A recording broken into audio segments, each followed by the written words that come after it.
Hey, does cancel culture actually exist? In light of the latest right-wing cancellation of the new M&Ms, we have to talk about cancel culture. Does cancel culture actually exist? Someone sent me an article from the Center on a Stateless Society, which is sort of the basis for this segment. And that article really got me thinking. And what I mean by does cancel culture really exist is sometimes things are canceled in the sense that people are fired or a show is canceled or someone is ostracized or people change their views or activists express opinions that say, I don't like what you said. That happens, right? That takes place. But does the cancel culture that Republicans describe actually exist? Does this culture exist when Republicans scream, we are being canceled by the woke left? I believe that it does not really exist.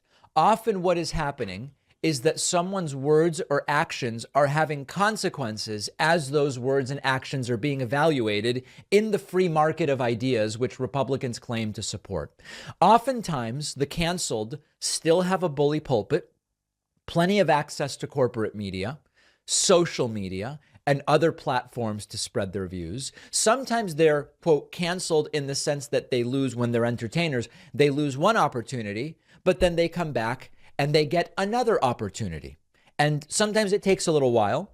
You look at Mel Gibson, who had this horrible incident where he was pulled over drunk driving, and he said to the officer, "Are you a Jew?" And I guess the officer was Jewish. What are the odds?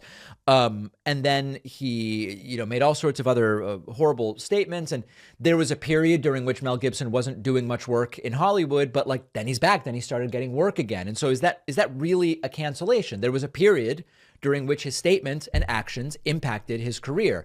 It seems logical that in such a free market, there are consequences to the things that you say and that you do.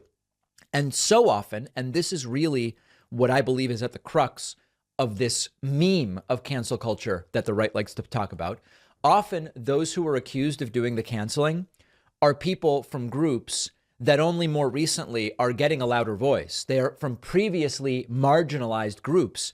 And thanks to social media and the internet, some of those individuals, some of those groups are now having more of a voice to express their views. People speak out and they push back against marginalization. And sometimes there are consequences to the person doing the marginalizing. And now they have been canceled, as if it's bad that there are consequences for the things that they have said or done. Now, it's also worth noting that by their own definition of canceling, it is often Republicans that are doing the canceling, despite the fact that they say it's the left that does the canceling. And we see this in the way that they try to silence dissenting voices in the media and in academia and in politics. They want to control the narrative. They want to shut down voices that challenge their ideology. And when they get called out, they say it's cancel culture as a way to deflect responsibility and to play the victim. Everything they accuse the left of doing, they do. Let me remind you of something else. This isn't as popular in the last couple of years, but you used to often hear from the right, saying you're offended isn't an argument. And I agreed with them, right? If someone makes a statement and someone on the left or the right responds by saying, that's offensive, boom, conversation over. I think that is a way to shut down an argument, to shut down debate, and it's not actually an argument in and of itself. You've offended me. Boom. Well, let's talk about what I said. Let's talk about why. Okay. That's cancel culture is exactly the same thing. It is exactly equivalent to I'm offended, end the conversation. Oh, that's cancel culture. That's it. Nope, we're done. It's exactly the same thing. Now, I'll be upfront with everybody here. You all know I am not blind to the reality that sometimes people may go too far in their activism. Sometimes the calls for someone's head are premature or they are inappropriate. If we go back and think about, by the way, when Democrats demanded that their own Senator Al Franken resign, Al Franken participated in a tasteless joke that was photographed, and it was tasteless. There's no question about it. But in a sense, Democrats were too quick to say you got to resign, Al Franken, partially because Democrats wanted to show how fair and nonpartisan they were when it came to these things. And the reality is that what Al Franken did was really quite minor compared to the things others have gotten away with. So I'm not blind to the fact that sometimes people go too far, but that doesn't mean you can't hold anyone accountable. And if you do, it's cancel culture. So we need to shift from calling people out to, it's so cliche. Like sometimes that people say we need to call people in to talk, right?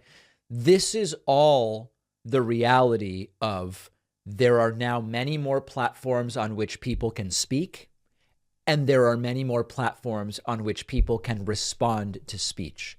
And so that's the reality. And so the idea of cancel culture as this monolithic movement to silence people is basically meaningless. It's not accurately representing what's happening. There's no conspiracy. It's the marketplace of ideas that the right holds up as a place where ideas or jokes or bigotry or ad campaigns or content or whatever are open to criticism and they're open to consequences. So let's get away from the term cancel culture. I use it tongue in cheek when I say, look, it's cancel culture from the right, but it's really a political boogeyman. And it's meant to silence voices, often marginalized voices. It's meant to protect the status quo, particularly when it comes to Republicans, by making them immune to the consequences of their actions and their words.